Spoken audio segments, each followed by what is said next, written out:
Hello प्यारे बच्चों, बहुत दिनों से ये टॉपिक आपका छूटा हुआ है। आज इसको हम कंप्लीट करने जा रहे हैं, जिसका नाम है charge to mass ratio of electron. तो बच्चों, जो हमने आपको पिछले लेक्चर में फिगर 2.2 समझाया था बच्चों, उसी पे आधारित है ये।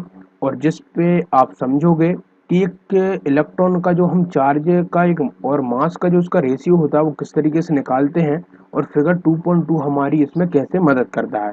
तो बच्चों, हम पूरा जानेंगे, वो भी आपका एनसीईआरटी में जो दिया गया है उसके जरिए। तो चलिए बिना समय गवाए हुए शुरुआत करते हैं इसके लेक्चर की। तो इसमें लिखा है बच्चों कि इन 1897 British physicist J J Thomson measure the ratio of electrical charge, जिसे हमने बच्चों ई से डिनोट किया है ना, इलेक्ट्रिक चार्ज को ई से डिनोट करते हैं, to the mass of electron M E. तो बच्चों, जो आपके जे जे थॉमसन थे, उन्होंने क्या किया कि 1897 में इलेक्ट्रिक चार्ज जो है और एक मास जो है इलेक्ट्रॉन का, उसका रेशियो निकाला। और किसका यूज करके? वह using cathode ray tube and applying electrical and magnetic field perpendicular to each other as well as to the path of electron। तो बच्चों, उन्होंने क्या किया कि ये कैथोड रे ट्यूब का एक्सपेरिमेंट जो आपने बच्चों पिछले लेक्चर में देखा, उसका यूज किया उन्होंने।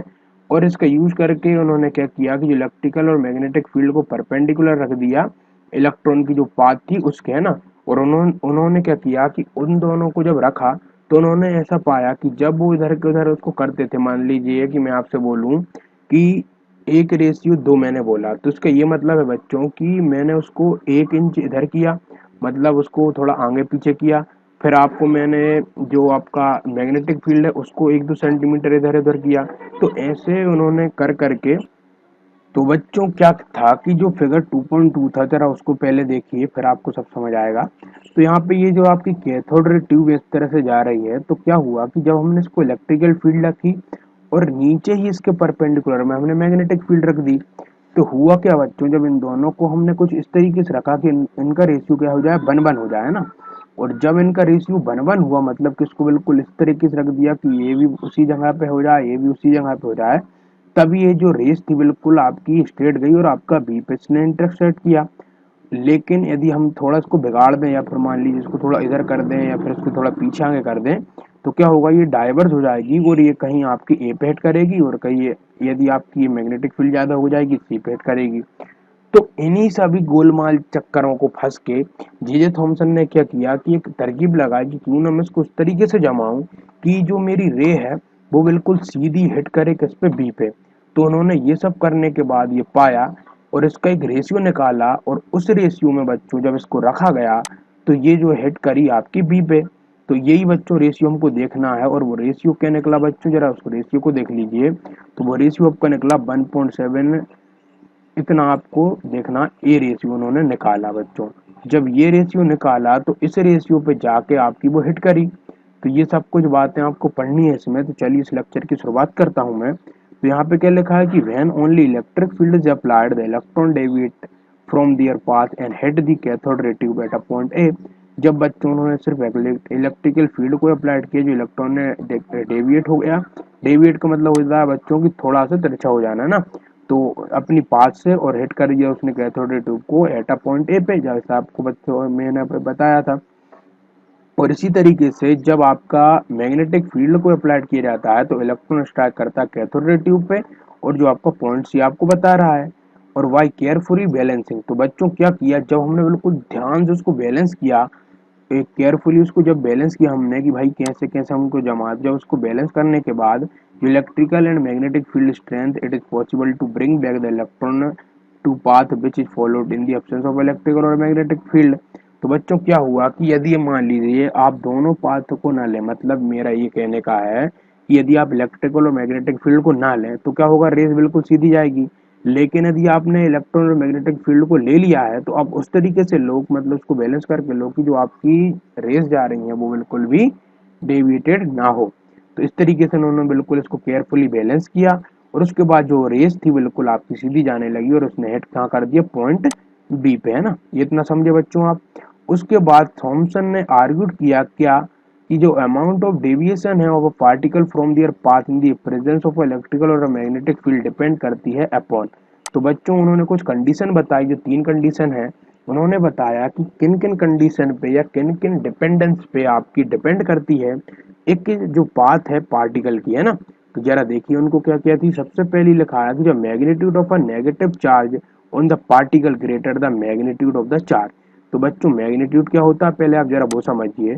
तो मैग्नीट्यूड बच्चों वो होता है, जैसे मैं आपसे बोलूं यहाँ पे आपको 1.602 दिख रहा है ना, तो ये क्या है, एक मैग्नीट्यूड है। और बाकी का जो हिस्सा आपको ये सी दिख रहा है वो इसका क्या है, एक यूनिट है, एक क्वांटिटी है, मतलब कि एक कुलम में है। तो यहाँ पे इतना सारा एक क्या है, एक मैग्नीट्यूड। इसी तरीके हर एक चीज का क्या होता है, एक मैग्नीट्यूड का। मैग्नीट्यूड मतलब कि जो न्यूमेरिकल वैल्यू उसे हम मैग्नीट्यूड बोलते हैं ना, अब समझ गए होंगे आप। तो जो मैग्नीट्यूड था बच्चों के नेगेटिव चार्ज का ऑन पार्टिकल पे ग्रेटर होगा मैग्नीट्यूड ऑफ द चार्ज का। यदि हम चार्ज के मैग्नीट्यूड को बढ़ाएंगे तो आपका जो ग्रेटर होगा क्या, interaction of with the electrical और मैग्नेटिक फील्ड एंड दस ग्रेटर डिफ्लेक्शन। तो बच्चों आपको बिल्कुल समझ में आ गई होगी बात। यदि आप किसी नेगेटिव चार्ज के जो मैग्नीट्यूड को बढ़ाओगे तो जो इंटरेक्शन होगा या डिफ्लेक्शन होगा वो भी बढ़ेगा। दूसरा उन्होंने बताया बच्चों की जो मास ऑफ अ पार्टिकल है वो lighter the particle greater the deflection.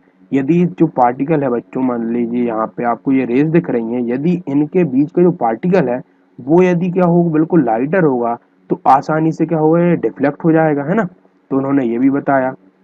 उसके अलावा उन्होंने बताया कि जो स्ट्रेंथ ऑफ इलेक्ट्रिकल और मैग्नेटिक फील्ड है वो क्या होती है, जो reflection of electron from it original path increase with the increase in the voltage across the electrode. तो बच्चों क्या करते हैं हम, जब एनोड और कैथोड पे आपने देखा होगा कि हमने एक वोल्टेज लगा रखा है, मतलब एक बैटरी रख रखी है। यदि इस वोल्टेज को हम बढ़ा दें तो जितना हम वोल्टेज बढ़ाएंगे बच्चों उतना ही उसकी स्ट्रेंथ बढ़ती जाएगी, किसकी, जो आपकी पाथ जा रही है कैथोड रे ट्यूब, है ना। तो जो original path increase with increase in the voltage across the electrode और the strength of the magnetic field, है ना। तो while carrying out accurate measurement on the amount of deflection observed by the electron in the electric field strength or the magnetic field strength, Thomson was able to determine the value of E upon में M ई। मतलब उन्होंने ये सारी चीजें करने के बाद उन्होंने हमको वैल्यू निकाल के दी एक इलेक्ट्रॉन की और उसके मास ऑफ इलेक्ट्रॉन का, है ना। तो उन्होंने ये वैल्यू निकाल के दी बच्चों, मोस्ट इंपोर्टेंट है आपकी, याद करके रख लीजिए इसको।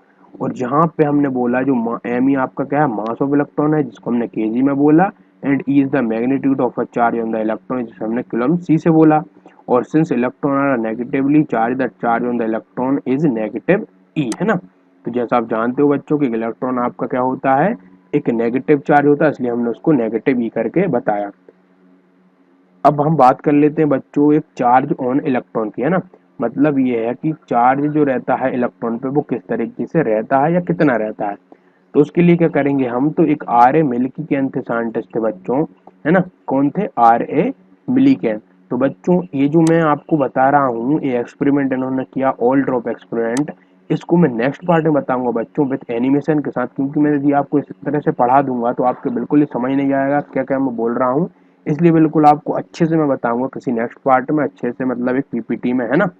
तो ऑल ड्रॉप एक्सपेरिमेंट इन्होंने किया बच्चों, कब किया था, 1906 से 1400, है ना, मतलब कि 1906 से 1914 के बीच में इन्होंने किया। और इन्होंने डिटरमाइन किया एक चार्ज होना इलेक्ट्रॉन का, है ना।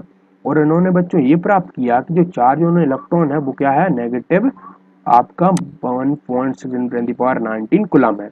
और जो प्रेजेंट एक्सेप्टेड वैल्यू है बच्चों इलेक्ट्रिकल चार्ज की वो नेगेटिव 1 पॉइंट आपकी इतनी इतनी है ना। मतलब इसको थोड़ा प्रिसाइजली हम बोले तो इतना इतना है। और the mass of the electron M E was determine the combining this result with the Thomson value E upon में एम ई रेशियो। तो बच्चों हमको पहले तो क्या है, इलेक्ट्रिकल चार्ज पता चल गया था, और हमको ये भी पता है कि ई और एम ई का रेशियो क्या है। तो उसी को हमने यूज करके आपका मास ऑफ इलेक्ट्रॉन भी निकाल दिया, और वो आपका कितना निकला, 9.1, और इतना आपका इलेक्ट्रॉन का मास निकल गया। तो यहाँ से बच्चों आपने दो चीजें सीखी आज। क्या, पहली तो ये सीखा कि हमने किस लिए जो है फिगर 2.2 का यूज किया है, और दूसरा हमने सीखा कि हमने किस तरीके से एक चार्ज निकाला इलेक्ट्रॉन का और मास निकाला, है ना। अब बच्चों जो आगे की बात होगी वो आपकी होगी नेक्स्ट टॉपिक में, उसमें हम देखेंगे discovery of protons and neutrons. तो इस लेक्चर में बच्चों उतना ही था, तब तक के लिए ऑल द वेरी बेस्ट।